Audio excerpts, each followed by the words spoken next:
Carnuntum byl starověký římský legionářský tábor v současném Rakousku. Je zapsán na seznamu UNESCO a má rozlohu 300 hektarů. Původně se jednalo o keltskou osadu, na jejímž místě byl později založen legionářský tábor. Název Carnuntum znamená v překladu kamenné město. Nachádzame sa v Rakúsku, v dnešnej obci Petrolid Carnuntum, ktoré sa nachádza v blízkosti mesta Viedeň. Stojíme na pôde archeologického parku rímskeho mesta Carnuntum. Na toto územie prichádza v roku 6 po Kristovi rímske vojsko, ktoré ostáva stáť na rieke Dunaj a plánuje vlastne expanziu severne od tohto vodného toku. Plánované bolo podmaniť si germánske kmene. V 40. rokoch tu vzniká prvý stály trvalý vojenský tábor pre jednu rímsku legiu s počtom asi 5000 legionárov a od 70. rokov po Kristovi tu vzniká aj obrovské civilné mesto, ktoré tu bolo založené vďaka križovatke dvoch obchodných ciest, čož bola vodná trasa rieka Dunaj a druhá Jantarová cesta zo severu cez celú Európu na juh až do Egypta.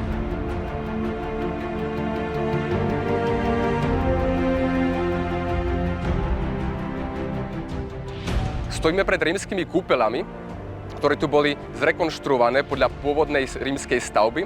Máme tu rímske cesty, ktoré vlastne sú presne ešte originálne skutočne a tým pádom aj spodná časť týchto zrekonštruovaných stavieb sú všetko ešte originálne časti, ten zvyšok bol na to dostávaný, zrekonštruovaný podľa nálezov.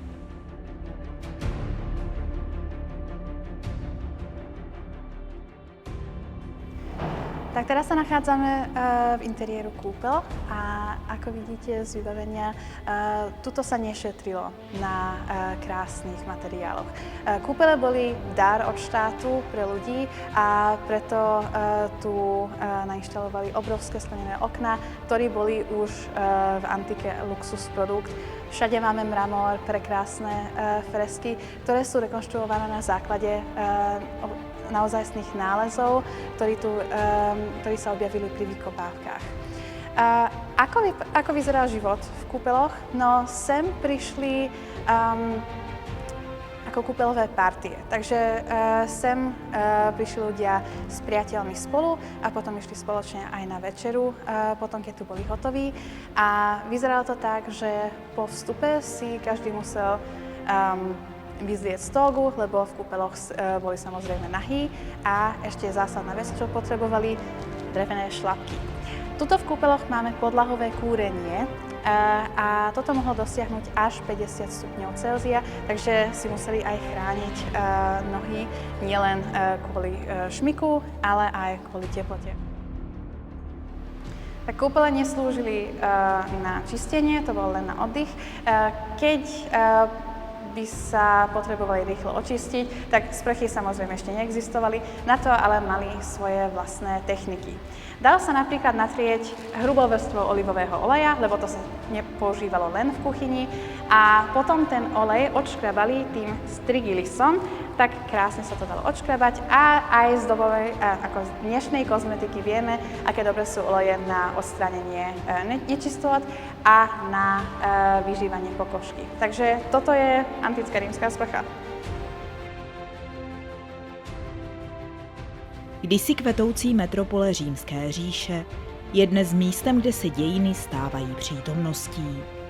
Tam, kde kdysi vládli císaři, pochodovali legie a diskutovali filozofové, se dnes můžete procházet zrekonstruovanými městskými domy.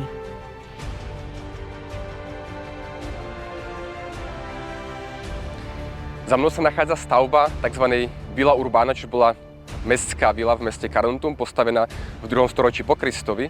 Kto v nej žil, bohužiaľ nevieme, ale muselo sa jednať o nejakého významného politika.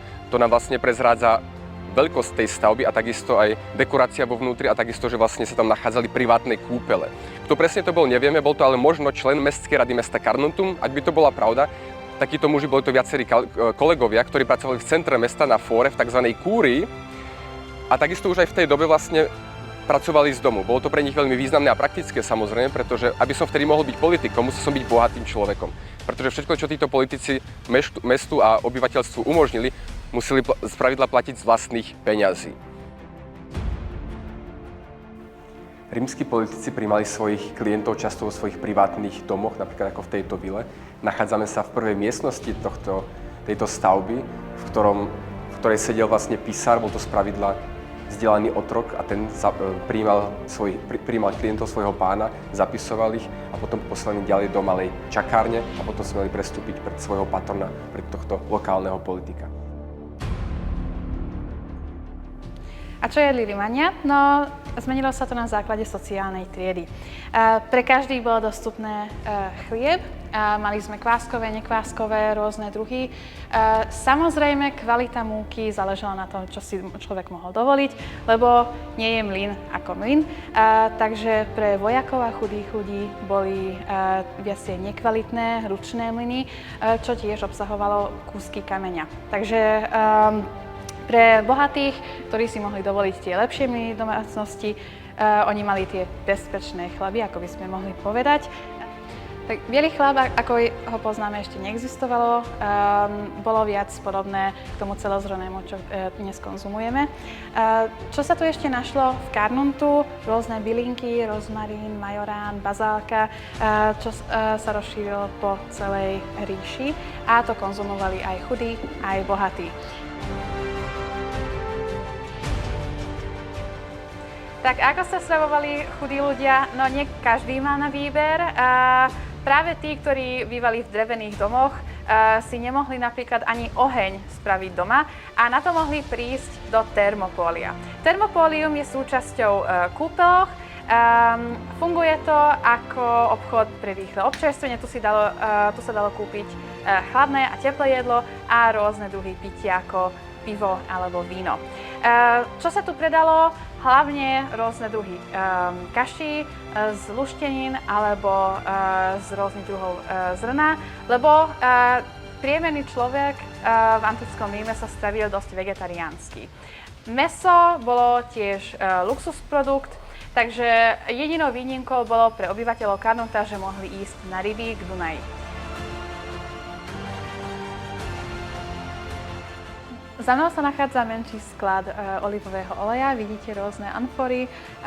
Veľké amfory sa používali na transport oleja a tie tenšie boli na uloženie rôznych tekutín ako víno, pivo alebo rybia omáčka garum, čo bola veľmi obľúbená u Rimanov, dalo sa to aj do koláčov a dá sa to, je to podobné modernej rybie omáčky z Thajska napríklad. Olivový olej sa dovážal najprv z Dalmácie do Carnunta a potom z južného Španielska. A to vieme presne vďaka nálezov amfor, kde sa napísali tie pôvodné krajiny. Na transport sú keramické amfory veľmi citlivé a preto ani nedlho vymenili Rimania amfory na sudy, čo prevzali od Germánov. Takže videli niečo praktické, aj keď Germánov ani neznášali, ale tie praktické veci si od nich prevzali. Na křižovatce polních cest, asi 900 metrů od Carnunta, spatříte unikátní památku z doby starého Říma. Za městskými hradbami tady císař Konstantin II. Nechal postavit vítězný oblouk Heidentor, známý také jako Pohanská brána. Původně měl 4 oblouky, z nichž se do dnešní doby dochoval pouze jeden. Uprostřed je umístěn podstavec, na kterém byla zřejmě císařova socha. Na konci 2. století našeho letopočtu byl mimo městské hradby postaven amfiteátr civilního města s kapacitou pro 13 000 osob. Do dnešní doby se dochovaly zdi, které si tady můžete prohlédnout. Carnuntum, antické město z dob římského impéria, bylo větší než známé Pompeje. V době své největší slávy tady žilo asi 50 000 obyvatel. Neproslulo jen jako město významných událostí, ale také jako místo, kde byli vychováváni nejlepší gladiátoři římské říše. Zničeno bylo Germány ve 4. století. Poslední ránu mu zasadili Maďaři. Po jejich nájezdu začátkem raného středověku město úplně zaniklo. Na své znovu objevení čekalo toto významné město téměř 1500 let. S precizností, pečlivostí a smyslem pro historický detail je tady dovedena k dokonalosti představa života římského impéria, která vás jednoduše ohromí. Návštěva Carnunta je jako cesta strojem času. Chybí jen původní obyvatelé.